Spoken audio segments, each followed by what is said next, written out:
नमस्कार दोस्तों, मैं हूं गौरव कुमार और आज कौन बनेगा ज्ञानी में आपका हार्दिक स्वागत है।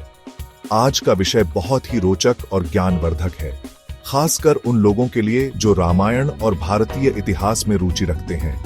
आज हम एक ऐसी यात्रा पर निकलेंगे जहां हम जानेंगे महाराज दशरथ, जिन्हें हम भगवान राम के पिता के रूप में जानते हैं, उनके पूर्वजों के बारे में। जी हां, आपने सही सुना। आज हम जानेंगे महाराज दशरथ के पूरे 100 पूर्वजों के नाम। यह जानकारी हमें रामायण और विभिन्न पुराणों से प्राप्त होती है, जो हमें हमारे प्राचीन इतिहास और संस्कृति से जोड़ती है। तो चलिए, बिना देर किए शुरू करते हैं यह ज्ञानवर्धक सफर।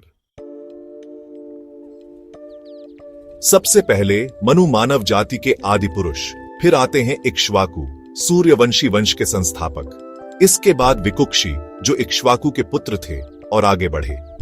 फिर बाण, विकुक्षी के पुत्र, जिन्होंने वंश को आगे बढ़ाया। इसके बाद अनरण्य, बाण के पुत्र, जो आगे आए। फिर पृथु, अनरण्य के पुत्र, पृथ्वी के शासक।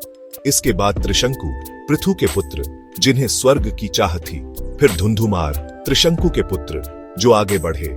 इसके बाद युवनाश्व, धुंधुमार के पुत्र, जिन्होंने वंश को आगे बढ़ाया। फिर मांधाता, युवनाश्व के पुत्र, प्रतापी राजा। इसके बाद पुरुकुत्स, मांधाता के पुत्र, जिन्होंने वंश चलाया। फिर त्रसदस्यु, पुरुकुत्स के पुत्र, जो आगे बढ़े। इसके बाद अनरण्य द्वितीय, त्रसदस्यु के पुत्र, जो फिर आए। फिर हर्यश्व, अनरण्य के पुत्र, जिन्होंने वंश को आगे बढ़ाया। इसके बाद वसुमना, हर्यश्व के पुत्र, जिन्होंने शासन किया। फिर त्रिधन्वा, वसुमना के पुत्र, जिन्होंने वंश को बढ़ाया। इसके बाद त्रयारुण, त्रिधन्वा के पुत्र, जो आगे बढ़े। फिर सत्यव्रत, त्रयारुण के पुत्र, जो सत्यवादी थे। इसके बाद हरिश्चंद्र, सत्यव्रत के पुत्र, जो सत्य के लिए प्रसिद्ध है।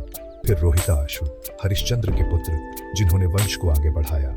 इसके बाद हरित, रोहिताश्व के पुत्र, जिन्होंने शासन किया। फिर चंचू, हरित के पुत्र, जिन्होंने वंश को बढ़ाया। इसके बाद विजय, चंचू के पुत्र, एक विजयी राजा। फिर रुरुक, विजय के पुत्र, जो आगे बढ़े। इसके बाद वृक, रुरुक के पुत्र, जिन्होंने शासन किया। फिर बाहु, वृक के पुत्र, जिन्होंने वंश को बढ़ाया। इसके बाद सगर, बाहु के पुत्र, समुद्र के विजेता। फिर असमंजस, सगर के पुत्र, जो आगे बढ़े। इसके बाद अंशुमान, असमंजस के पुत्र, जिन्होंने वंश को आगे बढ़ाया। फिर दिलीप, अंशुमान के पुत्र, जो न्यायप्रिय थे। और आखिर में भगीरथ, दिलीप के पुत्र, जिन्होंने गंगा को धरती पर लाया। अब आते हैं श्रुत, जो भगीरथ के पुत्र थे और आगे बढ़े। फिर नाभाग, श्रुत के पुत्र, जिन्होंने वंश को चलाया। इसके बाद अम्बरीश, द्वितीय, नाभाग के पुत्र, जो फिर आए। फिर सिंधुद्वीप, अम्बरीश के पुत्र, जिन्होंने वंश को आगे बढ़ाया। इसके बाद अयुतायु, सिंधुद्वीप के पुत्र, जो दीर्घायु थे। फिर ऋतुपर्ण, अयुतायु के पुत्र, जो न्यायप्रिय थे। इसके बाद सर्वकाम, ऋतुपर्ण के पुत्र, जिन्होंने वंश को बढ़ाया। फिर सुदास, सर्वकाम के पुत्र, जो शक्तिशाली थे। और अंत में सौदास, सुदास के पुत्र, जिन्होंने वंश को आगे बढ़ाया। मित्रसह, सौदास के पुत्र, अपने मित्रों के साथ। मित्रसह के पुत्र अश्मक आगे बढ़े। अश्मक के पुत्र मुल्क ने वंश चलाया। मुल्क के पुत्र पहले दशरथ। दशरथ के पुत्र इलिविल ने वंश को आगे बढ़ाया। इलिविल के पुत्र विश्वसह, जिन्होंने शासन किया। विश्वसह के पुत्र फिर से विश्वसह आए। विश्वसह के पुत्र हिरण्यनाभ बड़े तेजस्वी थे। हिरण्यनाभ के पुत्र पुष्य आगे बढ़े। पुष्य के पुत्र ध्रुव संधि ने वंश को चलाया। ध्रुव संधि के पुत्र सुदर्शन, सुंदर शासक। सुदर्शन के पुत्र अग्निवर्ण, तेजस्वी। अग्निवर्ण के पुत्र शिघ्रक, जिनकी गति बहुत तेज थी। शिघ्रक के पुत्र मरु ने वंश को आगे बढ़ाया। मरु के पुत्र प्रशुश्रुक, प्रजापालक थे।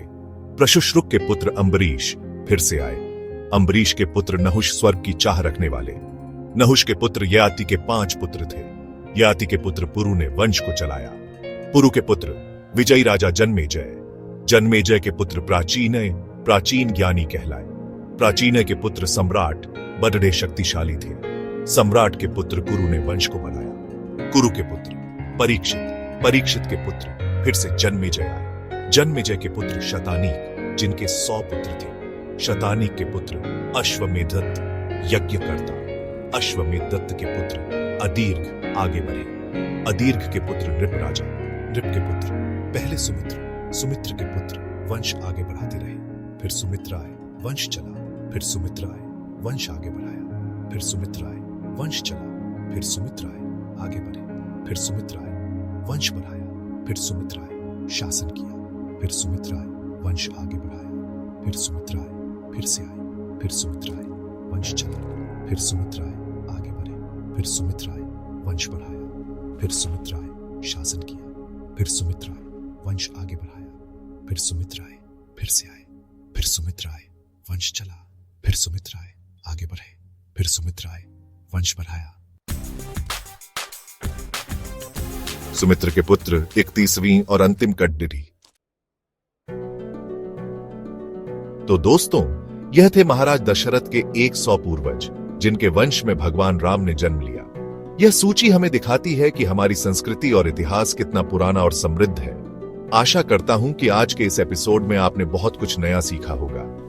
रामायण और भारतीय इतिहास के बारे में और जानने के लिए हमारे चैनल को सब्सक्राइब करें और बेल आइकॉन को दबाना ना भूलें। मुझे आपका प्रेम और समर्थन ऐसे ही मिलता रहे। इसी शुभकामना के साथ नमस्कार।